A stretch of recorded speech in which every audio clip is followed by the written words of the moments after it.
अभी बहुत सारे इंपॉर्टेंट टेस्ट हैं जो ऑन डिमांड हम कर सकते हैं और करते भी हैं। और यूजुअली जब आप एक्सपोर्ट करते हैं मैन्युफैक्चरर्स या ट्रेडर्स, उनको वहाँ वेस्टर्न कंट्रीज़ में ज़्यादातर मांगते हैं जैसे एजो फ्री डाई है कि नहीं, और हमें कलर फास्टनेस बताओ, वॉशिंग फास्टनेस बताओ, लाइट फास्टनेस बताओ, इवन पिलिंग रेशो क्या है इसका, इसकी ग्रेड क्या है पिलिंग की, जो बबलिंग जो होती है वूलन फैब्रिक्स में। तो ऐसे ही लगभग 20-30 मेजर टेस्ट है जो यहाँ हो सकते हैं, लेकिन जीआई में हम करते नहीं हैं। तो मैंडेट था जीआई का ही, लेकिन जब 13 में स्टार्ट लेबलिंग की, हमने देखा कि लोग इंटरेस्टेड नहीं थे, बहुत कम लोग इंटरेस्टेड थे और इस काम के साथ वाबस्ता कम करते थे। जो मैं हैंड्स को हैंड वोवन हैंड कर रहा हूँ, मैं कह रहा हूँ, इसके साथ बहुत कम लोग करते थे। अभी भी करते हैं कम, लेकिन करते तब तो बहुत कम ही करते थे, ज़्यादा नहीं।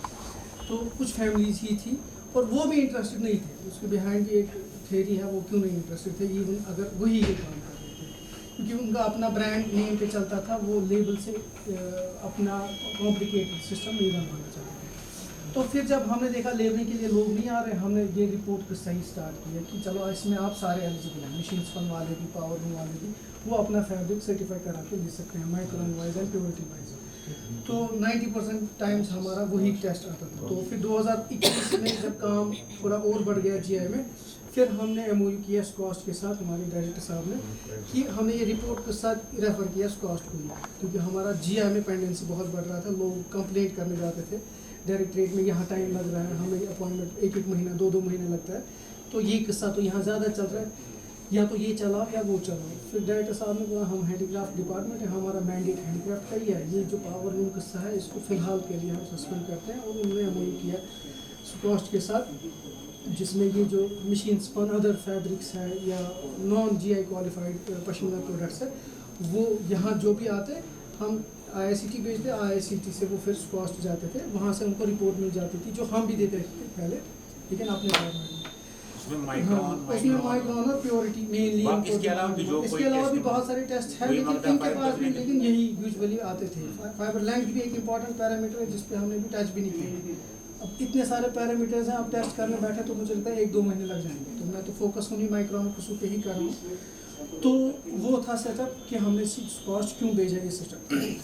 तो रिसेंटली 2023 में ही फेब में हमने सोजनी कहानी, walnut wood carving, paper meshy खत्म जो है, बाकी 6 क्राफ्ट जो हमारे पास है और एक कारपेट के पास टोटल 7 क्राफ्ट जो जीआई हुआ है, हमने 6 के 6 क्राफ्ट के लिए भी कर दी।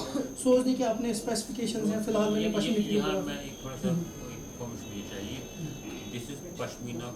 Pashmina testing and quality certification centre. Yes. So why you are dealing with these walnut और पेपर मैशी और खत्म, even though they doesn't come in the category of pashmina, मगर वो भी तहफ़्फ़ुज़ के अंडर ही प्रोटेक्टेड है, उनके भी प्रोप्राइटर तहफ़्फ़ुज़ है, और उसमें टेस्टिंग नहीं है डॉक्टर साहब। For those craft there under the specifications drafted for those craft there is no need of testing. But still, physical. How can you leave the things? नहीं हम ये नहीं कर Honestly, will be yourself satisfied. What we have done, उसमें देखो shawl में जो सोजनी कहानी और पश्मीना क्राफ्ट्स हैं, उसमें इंस्पेक्शन, तो उसमें 3 क्राफ्ट जो हैं नॉन टेस्टेबल क्राफ्ट्स, वो उनकी भी टैगिंग लेबलिंग हम करते हैं, लेकिन उसमें टेस्टिंग नहीं चाहिए। अब यहाँ क्यों? क्योंकि तहफ़्फ़ुज़ का हमने कमरा भी इधर ही दिया है, और तहफ़्फ़ुज़ दे are linked with us. Tahaffuz society हमने ही बनाई।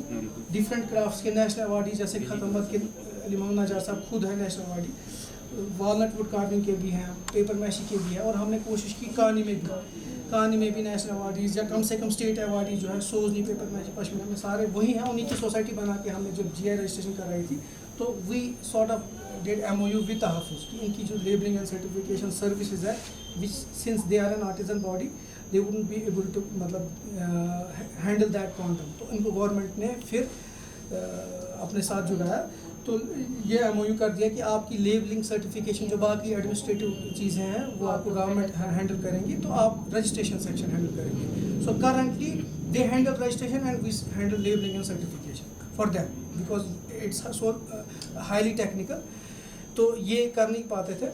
तो 3 क्राफ्टों का जो है हमने टीम बनाया, जो आप कह रहे हैं सब पेपर मैशी, वॉलनट खत्म है, उसके लिए अलग टीम। उसके लिए हमने क्वालिटी कंट्रोल का एक बंदा दिया है, इंस्पेक्टर, क्वालिटी कंट्रोल इंस्पेक्टर, और हमने जेके सीमेंट का डेप्यूटी एक बंदा है, वो रखा है और क्वालिटी कंट्रोल की एक और टीम रखी है। उसमें व्हाट वी डू, जब अभी हम करंटली क्या करते हैं, if you are registered as a authorise user you seek an appointment with me. मैं आपको डेट देता हूँ, अगर आप रजिस्टर्ड हैं यूज़र, चाहे मैन्युफैक्चरर हो ट्रेडर हो, उस डेट पे आपको अपना माल लाना है। तो उस डेट पे जब अपना कंसाइनमेंट आप लाएंगे, लिमिटेड है प्रोडक्ट क्योंकि फैसिलिटी लिमिटेड है, 50 से ज़्यादा हम एट अ टाइम नहीं ले सकते हैं। मैंने डेट दिया, सुबह आपने माल लाया, तहफ़्फ़ुज़ की इंस्पेक्शन बॉडी के मेंबर्स होंगे प्रेजेंट एवरी डे, वो मैंडेटरी है। मैं खुद ऑन माई ओन डिसाइड नहीं कर पाऊँगा कि वेदर इट इज़ जेन्युइन और नॉट। तो वो पहले वो फिजिकली चेक करते हैं, वो देते हैं अपनी रिपोर्ट 50 पीस को चेक करके कि हाँ उन सब हमें लगता है ये ठीक है, ये चीज़ इसमें इशू है, वो आप चेक करके वेरीफाई कर सकते हैं। तो जब वो इंस्पेक्ट करेंगे, हम फिर टेस्टिंग में डालते हैं। 50 पीस में जितने निकलेंगे उनको टैग डालते हैं, जितने नहीं निकलते हैं। पहले प्रोसीजर था अंडर स्पेसिफिकेशन, जो क्वालिटी मैनुअल हमने पहले पुराना वाला किया था, कि इवन इफ़ 50 में से एक भी प्रोडक्ट फेल हुआ किसी एक पैरामीटर में, वो सारी कंसाइनमेंट ही फेल करनी पड़ती थी। तो उसमें इश्यूज भी आए, FIR करते हमारे लिए, तो मुझे थाने पे भी जब बुलाया गया, उसमें पहले FIR में नजार साहब और मैं ही गए थे। तो क्योंकि ट्रिकी चीज़ है, this is so hectic and tricky, इसमें ज़्यादा लोग आपके दुश्मन ही हैं, कोई दोस्त नहीं है इसमें। जिनका काम आप कर रहे हैं वही आपको पीछे से फिर ना बातें करेंगे, क्योंकि अल्टीमेटली ये हेडेक है इनके लिए। This pashmina trade was untouched, इसमें गवर्नमेंट इंटरवेंशन नहीं था पहले, और ये चाहते भी नहीं थे। और तो उसमें GST किस्तें आसान की है, ये क्या करते हैं, कैसे बेचते हैं, कहाँ एक्सपोर्ट होता है, पैसा चाइना से कैसे आता है, किसी को पता नहीं चलता था। और ये अभी भी नहीं चाहते थे कि इसमें गवर्नमेंट इंटरवेंशन हो। कुछ हद तक वो होना भी नहीं चाहिए था। जितना अभी गवर्नमेंट इंटरवीन कर रही है वो अलग बात है, जैसा सेपरेट डिबेट। तो लेकिन इस चीज़ से, GI सर्टिफिकेशन से इनको गवर्नमेंट इंटरवेंशन में आना पड़ा, ये मजबूर हुए। पहले क्यों, जो मैंने बोला, वो नहीं चाहते थे, even though they had products. वो इसलिए था कि लोग मांगते नहीं थे, प्रमोशन अवेयरनेस नहीं था, कस्टमर जो ले रहा था भरोसे पे ही ले रहा था। या छुरी शाल या जैनवन ईशा आहू जाए बार नुकसान को बुट पचपना एक्सपोर्ट, इससे जैनवन कहाँ होगा। अब जब प्रमोशन हुआ, आहिस्ता आहिस्ता चाइना में भी लेबल मांगे, नहीं भाई तुम लोग जो कोई वहाँ गवर्नमेंट लेबल डाल रही है, वो हमें वो प्रोडक्ट चाहिए।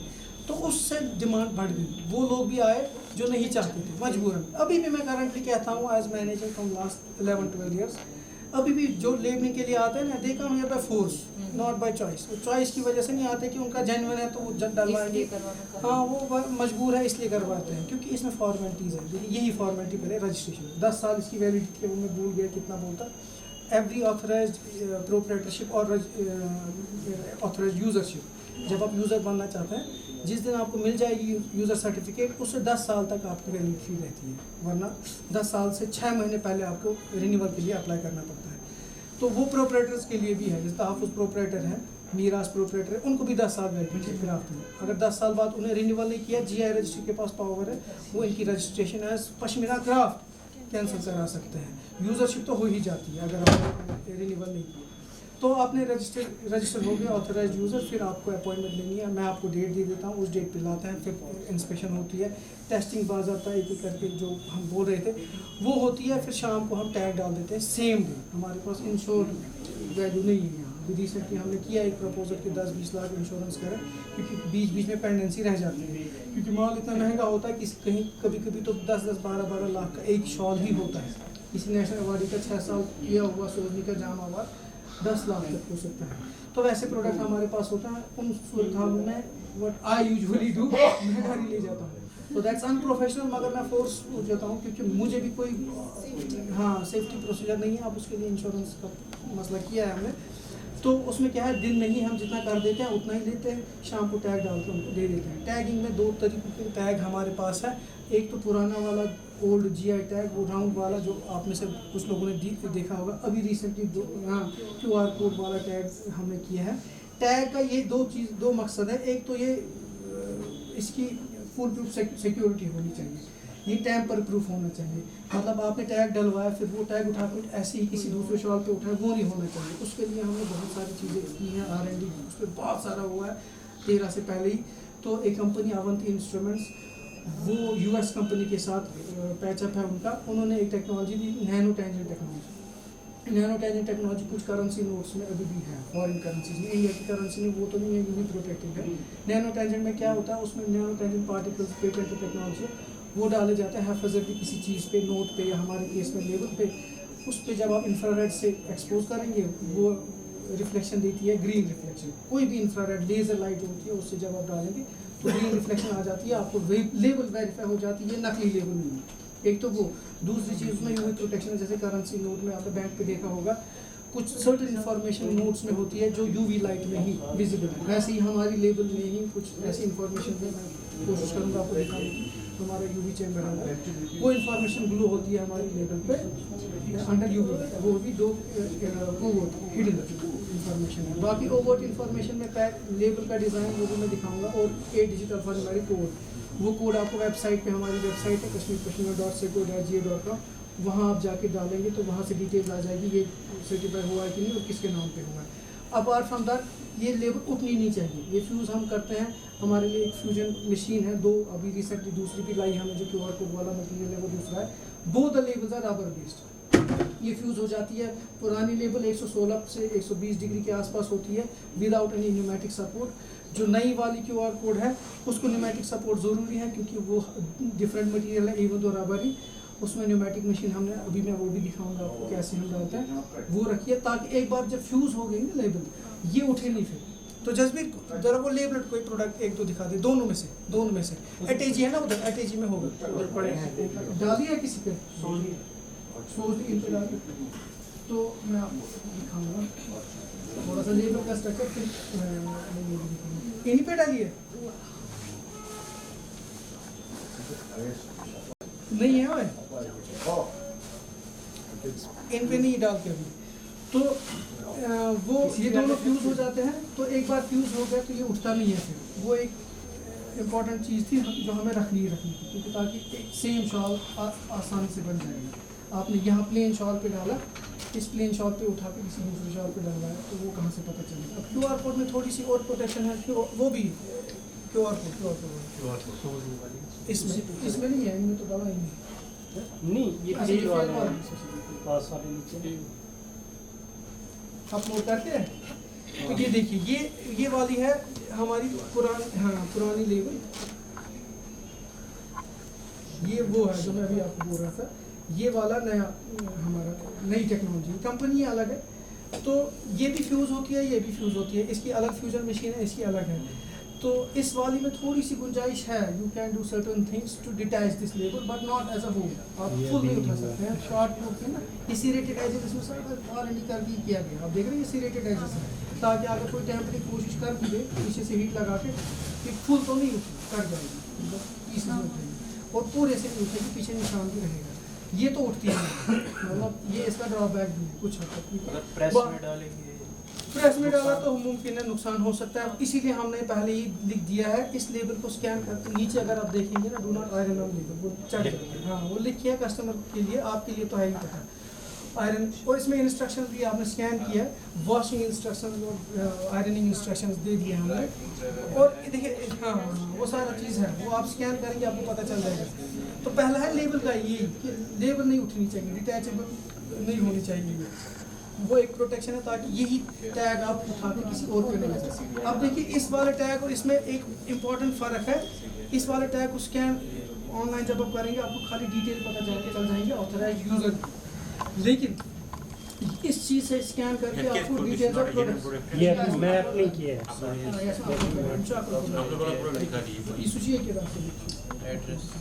तो इसमें आपको देखिए क्या फ़ायदा है, शॉल का फोटोग्राफ, शॉल की साइज, शॉल का वीट ये अगर आप पश्मीना के साथ जो करते हैं ना उनको पता होगा, मैं ऐसा शॉल इसी डिज़ाइन का एक ही वेट का क़यामत तक नहीं बना पाऊंगा।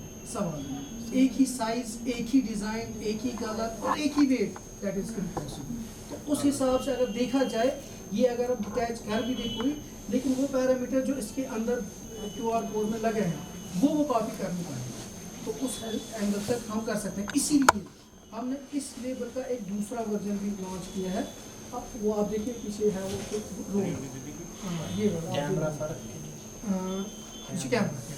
मगर डिज़ाइन छुट्टा सेम वह कलर थोड़ा यूँ कैमरास में जो कलर। तो ये देखिए ये एक और लेबल है जो हमें इसके साथ एडिशनल रखा है, ऑप्शनल। ये ऑप्शनल है। इसमें क्या है, अगर कोई कस्टमर क्या ऐसा कहता है कि नहीं हमारा प्रोडक्ट महंगा है, कल ही हमारा वो बेग साहब है वो शिल्प गुरु सोचने के, उन्होंने एक अपना 6 साल पुराना शॉल यहाँ लाया, वो टीवी पे भी आता है, वो उन्होंने भेजा किसी म्यूजियम को, पता नहीं कितने का भेजा, लेकिन वो चाहते हैं कि इसमें डिटैचेबल लेबल हो, वैसा महंगा प्रोडक्ट। सर यहाँ पे जो इसमें इंफॉर्मेशन निकली है हाँ ना, ये आप उसमें फीड करते हो। ये एक ही करके फीड करनी पड़ती है। जैसे इसमें सॉफ्टवेयर है, देखिए वही मैं बोलूँगा ना आहिस्ता आहिस्ता, कितना बोलूँ 507 तो ये था। अब छोड़ो ना, एक एक चीज़ होती है ना, अब देखो जो हमारी वेबसाइट है QR कोड वाली वेबसाइट, ये कॉम्प्रिहेंसिव बड़ी वेबसाइट है। आपको क्राफ्ट वाइज लॉगिन 13 क्राफ्ट, जैसे मैंने बोला 6 हमारे ये GI, 7 नॉन GI, 6 GI में फिर से रिपीट करता हूँ ताकि मैं सोची कहानी पेपर मशीन को आगे खत्म हो। 7 नॉन GI है रिवर चेंज नमदा बिलो विकस सिल्वर या फिलगिरी, ये होगा ये 7, ये नॉन GI है। इनकी भी QR कोडिंग हम करते हैं। हम इन्हें लॉन्च की वेबसाइट देखी है, अब रिसेंटली डॉक्टर साहब ने जैसे नोटिस किया कि कॉम्प्लिकेटेड बन जाता है, वो नॉन GI वाले हमने सारा सिस्टम ही आप दे दिया क्वालिटी कंट्रोल।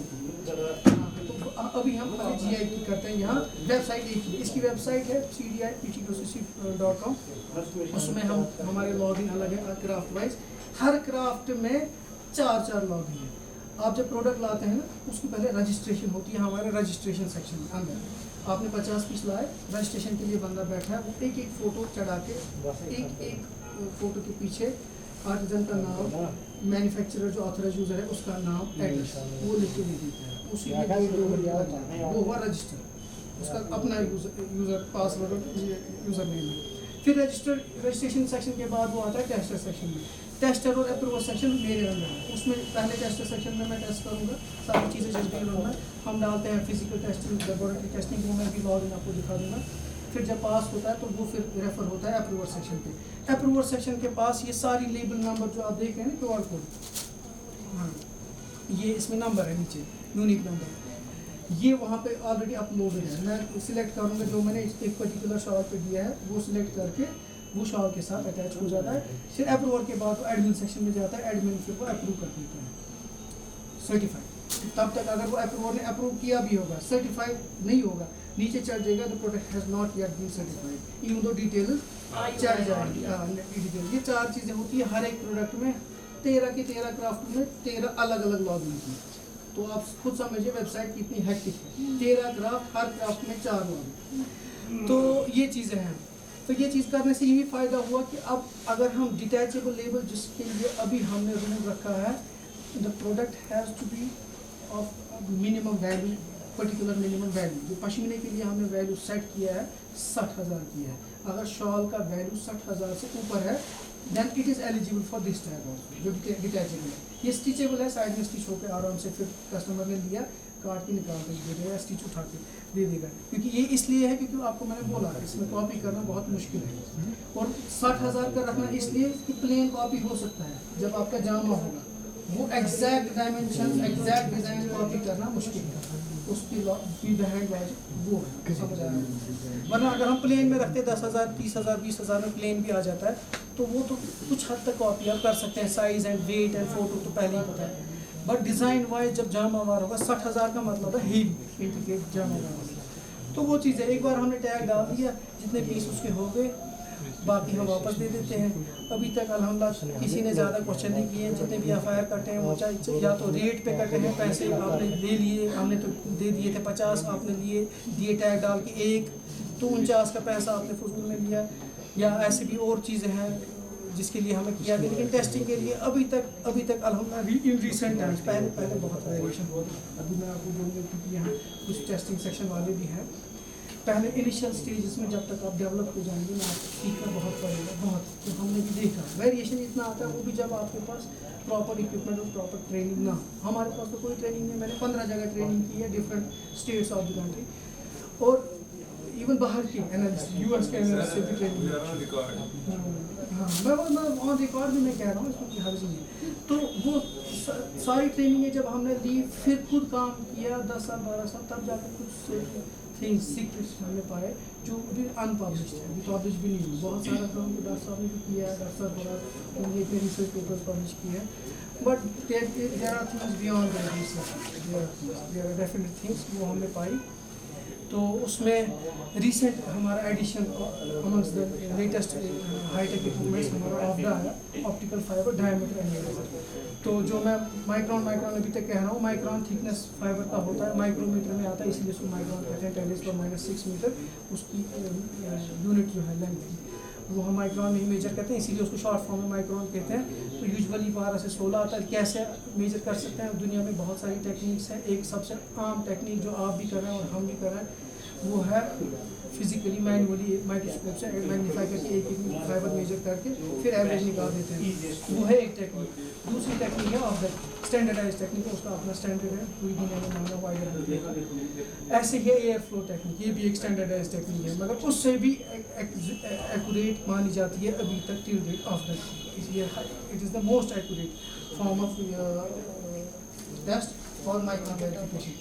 तो मैं आपको अभी वो भी चला के दिखाऊंगा, आप देखेंगे, थोड़ा सा अच्छी चीज़ है, क्योंकि रोज़ यहाँ अलाउ नहीं होता है लोगों को। ये रेस्ट्रिक्टेड जोन है, यहाँ बिना इजाज़त के नहीं आप दे सकते हैं। डॉक्टर साहब ने अच्छा रूट लिया, हम भी बाइंडिंग में थे। तो ये है ऑफ्डा की एक रिपोर्ट, अभी जस्ट भी टेस्ट करके आपको दिखा भी देगा। इसमें देखिए ये हिस्टोग्राम भी आता है और फिर ऊपर एवरेज वगैरह कोफिशिएंट ऑफ वेरिएशन सारी चीज़ें। इसके अलावा भी दूसरा पेज है, उसमें भी कुछ सर्टन चीज़ें आती है। ये अगर आप देखेंगे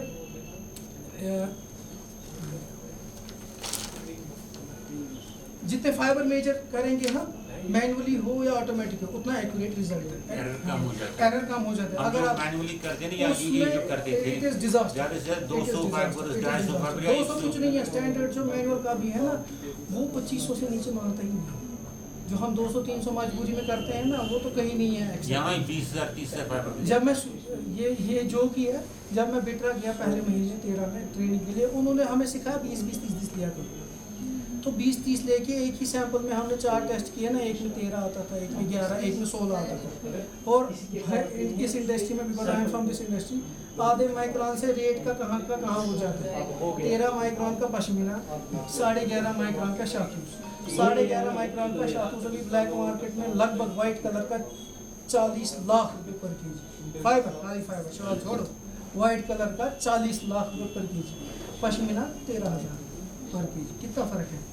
माइक्रॉन में क्या फ़र्क है? 1.5 में। सारा गेम माइक्रॉन का ही है। अगर पश्मीना 11.5 हो ना, तो आराम से हम उसका फैब्रिक बना के शायद उससे बेटर रेट पे भी बेच सकते हैं, क्योंकि इसमें ज़्यादा मतलब वर्सिटिलिटी है, आप अच्छे से बना सकते हैं। तो ये वाला है, जैसे मैं एक पर्टिकुलर रिपोर्ट आपको दिखा रहा हूँ, ऑफ्डा का माइक्रॉन रिपोर्ट। इसमें हमारी मशीन ने 15,707 सैम्पल साइज 10 सेकंड में, वो देखेंगे ना। जसबीर कर ले ऑन।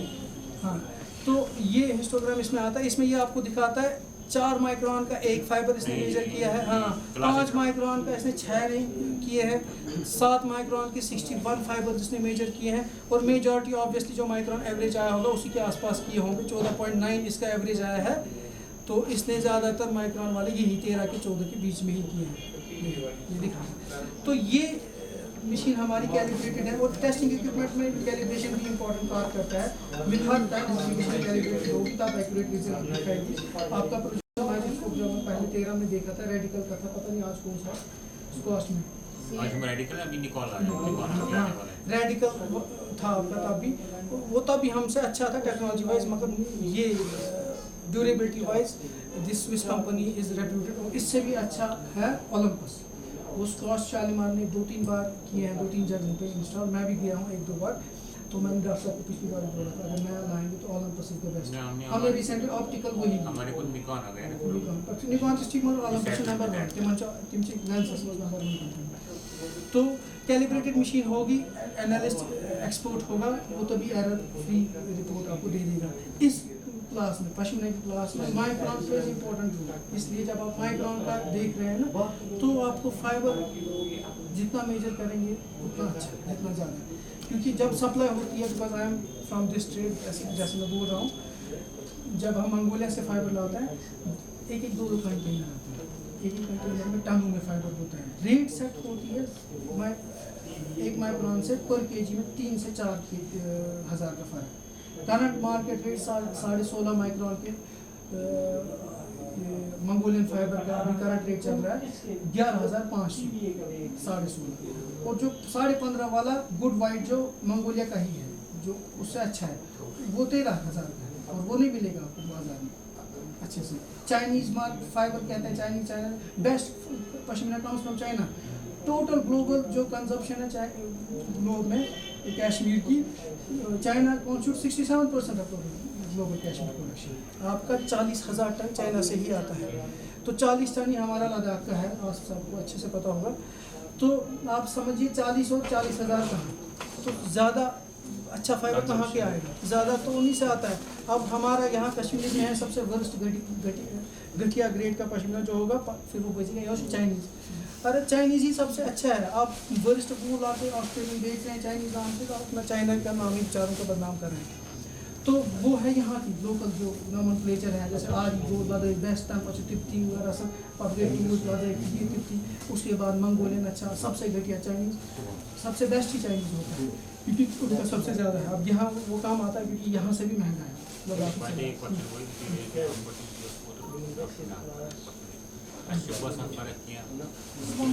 इसके स्ट्रक्चर में मंगोलिया और इसमें फ़र्क है, कैश बोरा ही अगर वो पहले ही मंगोलिया का आता है कलर वाइज डिफरेंस आ सकता है।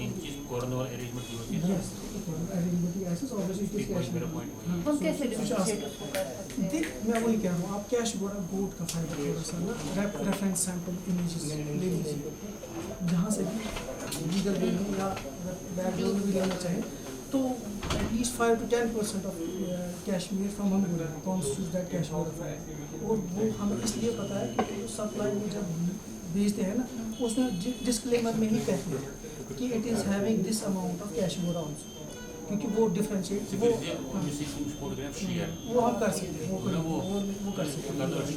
और अल्टीमेटली आपका जब आप रिपोर्ट दे रहे हैं ना, if you are producing 100% pure report, फिर आपका सारा फोकस जाता है माइक्रोन, फिर there is no longer requirement of whether it is Mongolian और चाइनीज़। क्योंकि अगर आपने मंगोलियन ही लिया और उसका 14 माइक्रोन दिया तभी आपकी रिपोर्ट ही गलत है, क्योंकि मंगोलिया कभी 14 आएगा ही नहीं, यहाँ कौन लाएगा, क्योंकि वो यहाँ लद्दाखी से भी महंगा है। Mongolian fibre can never be 14, अगर आपका 14 है it can either be Ladakhi और तिब्बतन, क्योंकि तिब्बतन भी यहाँ रॉ वर्जन फॉर्म में आता है, उसकी डिहेरिंग यही होती है तिब्बतन अक्सर कंटेनरों में जो आता है। मंगोलियन का आपका रॉ फॉर्म में नहीं आता, मंगोलियन आपका खाली डिहेड होता है, चाइनीज़ भी डिहेड होता है पूरा प्योर डिहेड, उसमें एक भी गार्डियन नहीं होता, which is a sort of basis to जज फिजिकली ना कि ये है कि नहीं। अब अगर एक्सपोर्ट होगा वो थोड़ा सा ऐसे भी बोल देगा, ये उससे लगभग शुरा category without checking it on microscope, वो है देयर आर डेज, तो वो भी है। तो उसमें मेन चीज़ यही है। अब मैं आपको शॉर्ट में पहले 2-3 चीज़ें दिखाऊंगा, एक तो यही मटेरियल हम कैसे देखते हैं वो आप कॉस्ट में भी देखेंगे, तो और फिर अल्टीमेटली आपको लेबल दोनों लेबलें डलवाते हुए दिखाऊंगा, उसका आप वीडियो भी अच्छे से देखेंगे। हाँ, तो पहले मैं ऐसे ही ना दूर से बोलूँगा कौन सी मशीन क्या है। ये वही है DSC TJ DML जो मैं अभी आपको कह रहा था, हाईटीपी मतलब ये वो नाइट्रोजन सिलेंडर है जो इसके 1-2-3 ज़्यादा से ज़्यादा खर्चा है, ये बहुत ही हाईटेक है। मैं इसकी रिपोर्ट भी मैंने रखी थी, वो भी आपसे शेयर कर सकता हूँ अगर आप चाहें बाद में, तो उससे ऐसे कुछ ज़्यादा समझ आना है नहीं, तो फिर भी मैं दिखा देता हूँ। DSC TJ DML इसी के अंदर ये चैम्बर है इसका, ये अटैच्ड होता है इस सिलेंडर के साथ। इनर्ट एटमॉस्फेयर जब होगा अगर इसमें थोड़ा सा भी ऑक्सीजन गया ना 1% भी डीनेचुरेशन में, फिर रिजल्ट्स में बहुत सारा वेरिएशन आता है। मतलब अगर हमने रखा 236 पे हमारी पीक आती थी कश्मीर की और 238 पे कूल की आती थी, 2 डिग्री का फर्क है। अगर इसमें ऑक्सीडेशन होगी सैंपल की तो ये पश्मीना की पीक 200 पे भी आ सकती है, 300 पे भी आ सकती है, डिपेंड्स ऑन द ऑक्सीडेशन वो चीज़ें। इसीलिए ये हाईली एक्यूरेट मशीन है, कैलिब्रेटेड होनी चाहिए। और ये नाइट्रोजन ये हमारी मतलब हैकत है कि हमने कैसे लाए पहले सिलेंडर, क्योंकि इट हैज़ टू बी 99.9%। तो ये वो मशीन है, हमारा प्रोजेक्शन माइक्रोस्कोप वो वाला है। तो यही मैं कह रहा था जिस पे हम मॉर्फोलॉजी वगैरह चेक करते हैं। इसी के अटैच में जो अभी हम जहाँ जाएंगे, जहाँ जसबीर खड़ा है, optical fibre diameter analyser, it's also technically microscope, but ये हाई टेक माइक्रोस्कोप है। इसमें क्या है, इसमें आप फाइबर डालते हैं ऑटोमेटिकली आपके रीडिंग्स आ जाती है सॉफ्टवेयर में ही। प्रोप्राइटरी आइटम है, ऑस्ट्रेलियन कंपनी है BSc इलेक्ट्रॉनिक्स, उन्हीं की एक इन्वेंशन है। इसका ग्लोबली एक स्विस डिस्ट्रीब्यूटर है MS हॉर्निक्स, उनसे हमने लिया है। तो ये 2.5 करोड़ का हमने रिसेंटली बनाया है और ये लेटेस्ट वेरिएंट है ऑफडा का 4000। हमने जिस पे ट्रेनिंग की थी बिट्रा में वो ऑफडा का लोअर वेरिएंट है। तो पूरी इंडिया में अभी गवर्नमेंट में पहली सप्लाई है ये वाला है। और 2 इक्विपमेंट इसी मॉडल के हुए हैं रेमंड और दूसरी जगह प्राइवेट में, गवर्नमेंट में तो अभी कहीं नहीं है। तो अभी हमने दूसरा अभी रिसेंटली काम स्टार्ट किया है, हम फार्म मॉडल भी ला रहे हैं जो आप फार्म पे लेके ना उधर ही रीडिंग्स ले सकते हैं। हाँ पोर्टेबल फार्म मॉडल उसको कहते हैं, वो आउट ऑफ 2000 है, ये वाला 4000 है। तो WRA हमारा टेक्निकल कंसल्टेंट है, उन्होंने एक्रीडिटेशन के लिए हमें थोड़ा गाइड किया है। उनके पास भी ऑफडा है मगर 2000 है, तो वो इससे लोअर वेरिएंट है। मकसद इसका यही है ताकि ऑटोमेटिकली 10 सेकंड में आप अभी देखेंगे माइक्रोन निकल जाता है, वरना अगर आप स्टैंडर्ड प्रोसीजर से करेंगे ना एक दिन में 1 माइक्रोन से ज़्यादा नहीं कर पाएंगे क्योंकि रीडिंग इतनी लेनी है। तो इन द मीन टाइम बाकी इक्विपमेंट्स भी है, पिलिंग टेस्टर हमारा आप देख सकते हैं ये वाला। तो इसके साथ इसमें पिलिंग वगैरह टेस्टिंग होती है, फैब्रिक डिस्ट्रक्टिव टेस्टिंग है, फैब्रिक को रोल करना पड़ता है, इसमें डालना है, फिर पर्टिकुलर रीडर टाइमर रखना पड़ता है स्टैंडर्ड के हिसाब से। ये रोल करके इसमें अंदर से एब्रेसिव एनवायरनमेंट है, वो एब्रेसिव एनवायरनमेंट में कपड़ा आपस में भी घिसेगा और वॉल से भी घिसेगा। फिर उसमें आपको रीडिंग के बाद आपको मैच करना है रेफरेंस पिक्चर्स के साथ। हाँ ठीक है फिर सब बाकी इक्विपमेंट तो मुझे लगता है सारे आपके हैं। आप नाम से बता दीजिए। हाँ नाम से ये बता ये आप एक मिनट हाँ एक सेकंड, ये वाला जो आप देख रहे हैं ब्लैक वाला, मैं उठ के ही बोलूँगा एक एक करके, आप सारे इधर ही बैठे। जो वाप्स रखे हैं उसको आप मेजर करना चाहते हैं, इसका लेज़र टेक्नोलॉजी है, इसमें आप वो रखेंगे लूम पे तो आपको ये पर्टिकुलर लेंथ में ना ऑटोमेटिकली बता देंगे कि कितने थ्रेड्स हैं वार पे, कितने थ्रेड्स, आपको मेजर करने की ज़रूरत नहीं है। ये उसलिए आता है। ये थिकनेस गेज है, यूके की ये कंपनी है। तो आप अगर फैब्रिक की थिकनेस चाहते हैं फाइंड आउट करें, you can not measure that through a scale, इसके लिए प्रॉपर प्रोसीजर है। तो आपको वेट डालना पड़ता है according to the material. Wool based material तो पर्टिकुलर वेट है जो स्टैंडर्ड में लिख के होगा कि ये ग्राम का डालना है वूल। अगर पॉलिएस्टर है तो उसके लिए अलग है, ताकि इसकी अप्रोप्रिएट स्टैंडर्डाइज्ड कंप्रेशन हो, तब जाके ये मशीन फिर थिकनेस बोल देगी कि कितने 0.1 mm है, 0.2 mm है। वो भी स्टैंडर्डाइज टेक्निक है। ये भी बड़ा महंगा इक्विपमेंट है। ये क्रॉक मीटर है, इसमें आप रबिंग फास्टनेस देखते हैं, फास्टनेस टू रबिंग, कपड़ा आपस में घिसता है तो घिस के वो क्या कितना फेड होगा डाई उसका वो बता देता है। इसमें टाइमर होता है, 10 काउंटर हम रखते हैं। इसमें मटेरियल ये देख सकते हैं, रेफरेंस मटेरियल कॉटन होता है। इसमें आपने नीचे कपड़ा रखा, चाहे पश्मीना हो या कोई और मटेरियल हो जो डाइड हो, ये ऐसे ऐसे करेगा ऑटोमेटिकली 10 बार, क्योंकि 10 ही है स्टैंडर्ड प्रोसीजर। फिर आप उसको इमेजेस, रेफरेंस इमेजेस जो इसके स्टैंडर्ड में होंगे उसके साथ मैच करेंगे, आप ग्रेड करेंगे। पश्मीने की ग्रेडिंग 3 से 4 आती है रबिंग में, जो केमिकल डाई करते हैं, नेचुरल में खराब है, नेचुरल की ग्रेडिंग अच्छी नहीं है। तो ये है डिस्प्ले बैलेंस। जो मैं अभी कह रहा था आपको, धागे का अपना काउंट होता है, थिकनेस होती है हर धागे का 120 140, वो भी है एक अलग टॉपिक। टेक्सटाइल वाले हो सकते हैं, निफ्ट के हमारे कुछ लोग हो, उनको पता होगा। इसमें मैट्रिक काउंट, वर्स्टेड काउंट और कॉटन काउंट डिफरेंट होता है इनडायरेक्ट इनडायरेक्ट मेथड में। तो हमारा मैट्रिक काउंट यूजुअली वूल के लिए यूज़ होता है। तो जो शॉल्स में है 140 से 180 काउंट तक होता है। जो हैंड स्पन है 120 से नीचे ही आता है। जो अब शाप उस लेवल की कोई औरत होगी जिसने हाईएस्ट एक्सपर्टीज़ ली हो, वो 160 तक जाती है। मेरे पास ऐसे कुछ यार्न हैं जिनके ना 7 इंच 7 थ्रेड बेस पे 300 प्लस नॉटेज है। डॉक्टर साहब ने उस पर बहुत रिसर्च की है, इनको पूरा पता है। जितना फाइन वो स्पिन करेंगी उतनी उसकी नॉटेज आएगी, उतना ही उनके वेजेस आएंगे। पर नॉट उनका 1 रुपये 1.5 रुपये होता है। तो ये वाला बैलेंस आपको काउंट मेजरमेंट के लिए लगता है, मगर count of yarn remove from fabric. अगर आपका यार्न है, यार्न लेवल पे भी फैब्रिक नहीं बना है, फिर उसका काउंट आप सीधे उस पर रैप रील पे काउंट करेंगे, ली बनाएंगे, उस ली का वेट करेंगे। फार्मूला है डायरेक्ट और इनडायरेक्ट, आप कौन सा मेथड कर रहे हैं या सॉफ्टवेयर है, उसमें डालेंगे लेंथ इतनी है, वेट उसका एग्जैक्ट इतना है, फिर वो आपको काउंट दे देगा, मैट्रिक भी और कॉटन भी, जो भी आप चाहें। लेकिन फैब्रिक फॉर्म में आप उतना यार्न कहाँ निकालेंगे, उसके लिए शॉर्टकट में है बिस्ले बैलेंस। बिस्ले बैलेंस में क्या है, हाँ बिस्ले बैलेंस इसको कहते हैं, इसमें लिखा है। तो ये होती है टेम्पलेट स्केल, इसमें लिखा है वूल अगर है तो फैब्रिक कितना आपको काटना है, इस लेंथ का आपको फैब्रिक काटना है। फिर उतने थ्रेड्स आपको यहाँ बैलेंस पे डालना है, यहाँ पे वेट यार्न डालेंगे, यहाँ वेट होता है छोटा सा, ये वेट यहाँ पे आप डालेंगे, वहाँ पे जितने थ्रेड आ जाएंगे वूलन के इतने, उतना इसका काउंट है। वही समझ, ये वूल के लिए है, लिनन के लिए अलग, कॉटन के लिए अलग, हाफ कॉटन के लिए जो आपको करना हो। तो basically it's used for measurement of count of yarn remove from fabric. तो वो है ये वाला आपका वही है ऑटोमेटिक ट्विस्ट टेस्ट, ये आपके पास भी रख सकते। ये भी लोकल, ये इंडियन का स्टैटिक्स का हमने भी पहले बड़ा चला है, फिर आगे ज़्यादा काम आया नहीं, क्योंकि इसमें मिनिमम लेंथ जो मेजरमेंट करने की है वो 20 है, उतना आपको नहीं निकलेगा। फैब्रिक से 20 सेंटीमीटर नहीं भी दे दी, वो दोनों चीज़ें दे दी।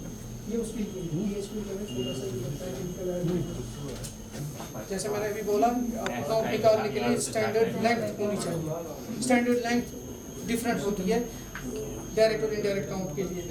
इसमें हम हाफली भी बना सकते हैं, फुल्ली भी बना सकते हैं। एक बार आपने लेंथ ले ली, फिर उसका एक्यूरेट वेट करना है हाई प्रिसीजन बैलेंस में, वो ये रहा, ये हाई प्रिसीजन बैलेंस है, इसकी एक्यूरेसी बहुत ही ज़्यादा है।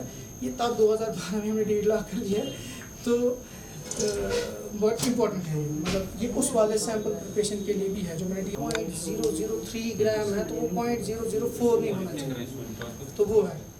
तो ये बोर्ड बाइंडर है, इसमें बेसिकली है अगर आपके पास यार्न है, आप चाहते हैं उसको देखें कि वाउंड होकर वो कैसा दिखेगा लूम पे, और निप्स वगैरह चेक करना चाहते हैं ब्लैक बोर्ड पे, आप इस पे वाउंड कर सकते हैं और आपको दिख जाएगा निप्स कितने हैं क्या है।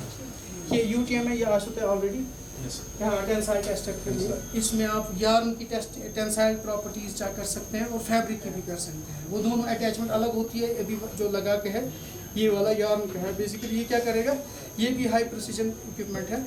ये आपने फिक्स किया कोई यार्न, फिर सॉफ्टवेयर जो कंप्यूटर में दिया होगा उसको खींचेगा पर्टिकुलर स्ट्रेंथ से, तो फिर वो मेजर करेगा। उसमें बहुत सारी 10 ST, 4 ST और भी कंप्रेशन और टेंसाइलिटी मेजर करके आपको लाइट, हाई इंटेंसिटी लाइट देता है सैंपल को। फिर आप जब प्रोग्रामिंग देते हैं तो ये रात भर 12 घंटे या 10 घंटे सैंपल को स्टडी करेगा, फिर सुबह रिपोर्ट दे देगा। उस रिपोर्ट का मकसद अल्टीमेटली ये होगा, अगर आपने सन ड्राई किए हैं कपड़े 2 साल में वो कितना फेड होंगे या साल में कितना फेड होंगे, वो आफ्टर लाइट में ना एक्सपोज होकर वो दिखा देगा ये फास्टेस्ट टू लाइट। 5 दिन का भी प्रोग्राम बाकी है, उसमें हम हिस्सा कर रहे हैं। Detail we have all the equipments available there and all the equipments are functional. ये पिलिंग टेस्टर भी कर लेंगे हम, यूनिवर्सिटी टेंसाइल टेस्ट में स्ट्रेंथ वगैरह देखती हैं, फास्टनेस प्रॉपर्टीज का सारा देखते हैं। ये भी जो अभी यार काउंट बैलेंस का दिखा अब इसमें ऑफडा नहीं है, वहाँ तो ऑफडा आई शो। we have ना सॉफ्टवेयर बेस्ड, उसमें हम सॉफ्टवेयर वो भी दिखा देंगे कैसे करेंगे। we have almost all the ना equipments there, inshallah we will do it there, just technically hands on training। सिर्फ just of the important भी उसमें बेसिक लेबलिंग की थोड़ी लेबलिंग दिखानी कैसे करनी। बाकी हम इंशाल्लाह वही पे सारा कर लेंगे। यू भी अपना इंटरेस्ट पर कर रखिए और इंशाल्लाह सारा वही पे कर लेंगे। तो आप बोलेंगे यहाँ पे, क्योंकि इनके पास इतना लिमिटेड टाइम है कि सारा नहीं दिख रहा है। We have a facility, we have captain और आपके पास लेबल एक दे इसको। मैं जो भी कह रहा था 2 लेबल है हमारे, एक तो ये वाली है फ्यूजन मशीन, ये हमने 8-10 मंगवाई है। इसमें क्या है, थर्मोस्टेट लगा है, 120 डिग्री से आगे ये नहीं जाने देगा, क्योंकि उसको बस तो ये देखिए आप, ये दिखाएगा कैसे हम फ्यूज करते हैं। तो ऐसे है, पीछे से पेपर होता है, आपसे कहेंगे ये पीछे से पेपर होता है, आगे से लेबल इसमें करके होती है। तो इसको आप उल्टा डाल के ना इस पर 5-10 सेकंड रखते हैं, ऊपर से मैन्युअली कंप्रेस। जैसे मैंने बोला नॉन न्यूमेटिक है, इसको ज़रूरत नहीं है ज़्यादा प्रेशर की, तो है हाथ से हो सकता है। वो वाली न्यूमेटिक है, उस पर आपको ज़रूरी न्यूमेटिक सपोर्ट चाहिए उतना। न्यूमेटिक इन हीटिंग थर्मल ना ये नहीं है, ये तो मैनुअल है, इसमें आप प्रेशर मैनुअल है। थर्मल शो न्यूमेटिक से मतलब प्रेशर देना। मुझे पता है, मुझे नीचे थर्मल नहीं, ये तो सिर्फ ये थर्मल हीट है, हीट बेस्ड फ्यूजन चलो ना, heat based issue but non pneumatic, heat based non pneumatic. तो ये वाला देखिए 5-10 सेकंड में, अभी मौसम ठंडा है, अब हम ज़्यादा देर तक रहते हैं। इसने बीप किया ना, ये इसका मतलब है आप उठा सकते हैं। अब हमें पता है कि अभी ठंडा मौसम है, ज़्यादा टाइम रखने की ज़रूरत है, हम 10 सेकंड रखते हैं।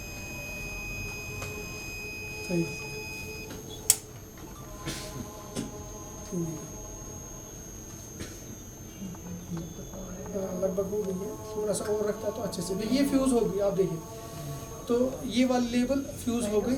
हाँ, अब आप कोशिश करेंगे इसको डिटैच करने की, ये डैमेज हो जाएगा। तो कई कबार तो जो ये अभी सवाल कर रहे थे, ये लोग लेबल डाल के फिर आयरन पे बेचते हैं। अगर आपका रोलर टाइप है उसमें आप कर सकते हैं, मगर अपनी रिस्क पे। यहाँ यूजुअली स्टीम टाइप रोलर्स होते हैं, स्टीम पे करेंगे तो ये रबर है, ये मेल्ट होकर स्प्रेड हो जाता है सारे शॉल पे, और फिर वो क़यामत तक नहीं उठना है।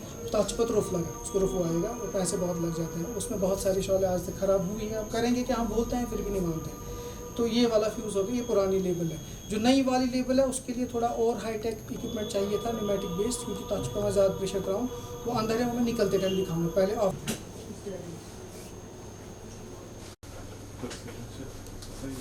देखिए ये है ऑप्टिकल फाइबर डायमीटर में।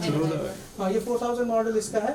ये सेटअप इसका है, वो वाला स्लाइड सेक्शन और स्लाइवर सेक्शन। अगर आपका फाइबर आया ना स्लाइवर फॉर्म, तो यहाँ से आप डाल सकते हैं। उसकी अटैचमेंट है जो ज़्यादा आता नहीं। एक सेकंड, अभी काटना नहीं। ये वाला देखिए, ये कटर है माइक्रोटोन जैसा, जैसा आपके पास। हाँ सर, दो बैच में कर दो। हाँ ठीक है। 10-15 बच्चों तो ये माइक्रोटोम है। इसमें क्या होता है, फाइबर जब आप यार्न से, फैब्रिक से या सीधा फाइबर ही लाएं, उसको स्नाइपर में काटना पड़ता है। तो वो स्नाइपर से, कैंची से आप नहीं काट सकते हैं, क्योंकि इसकी लेंथ कभी कभार 1 mm की काटनी पड़ती है, उतना कैंची से नहीं कटेगा। तो उसके लिए माइक्रोटोम लगता है। एक तो आते समय वही दिखा रहा है रियल टाइम में कितने %, इसलिए ये तिब्बत कलर है। ये तिब्बतन है, टी-हेड इन द वैली 15.5। तो इसकी करंट मार्केट वैल्यू लगभग 14,000। जो मंगोलिया 16.5 है। कितना फ़र्क है आपके मार्केट? वो 11.5-12। रेट में कितना फ़र्क? अब इस पे टैग पड़ेगा जो इसकी शॉल बनेगा? नहीं, अब आपकी है डिजायरेबिलिटी। अगर आपने आगे क्लाइंट से ये फिक्स किया है कि मेरा 14 से ऊपर नहीं होगा, then you can't go with this fibre. इसको ये है तारिक साहब का सैंपल, ईश्वर को ज़हाब के नाम से इसको लेना है। इसको आया 15.5। अब सप्लायर ने अगर उसी रेंज में दिया तो ये ले लेगा। 10,000 इसने इतने टाइम में कर दिए मेजर। अगर हम मैन्युअली करेंगे ना, मैंने मुझे लगता है साल में नहीं और देखिए 6 माइक्रोन के 4 फाइबर हैं, ये हम दिखा अब ये भी आप मतलब it is a part of research. अब आसिफ साहब को ज़्यादा पता होगा कि अगर इन्होंने मैन्युअली देखा होगा ना, पश्मीना 6 तो कभी नहीं पहुँचेगा या 4 तो कभी नहीं पहुँचेगा। अब एक ही फाइबर है बेस से जहाँ से उगता है टिप तक एक ही माइक्रोन बेस से अलग माइक्रोन टिप पे फाइनेस्ट होता है। अब जहाँ आप मैन्युअली रीडिंग ले रहे हैं ना, उस पर डिपेंड है कि आपने टिप पे लिया है कि बेस पे लिया है। जो फाइबर टिप पे 5 माइक्रोन का हो ना, वो बेस पे 16 भी हो सकता है। सो while taking the reading of a particular fibre, एक ही फाइबर, ये नहीं कि बहुत सारे, एक ही फाइबर का अलोंग द लेंथ आप मेजर करेंगे ना, माइक्रोन उसमें भी वेरिएशन आता है। अब ये मशीन वो एरर भी सॉर्ट आउट करती है। वही आता है इसका दूसरा कर्व फॉर्म। कर्व में वो भी आपको आ जाएगा कि इसने कौन से फाइबर टिप पे लिए हैं, कौन से नहीं लिए। इसी तरह हमारा दूसरा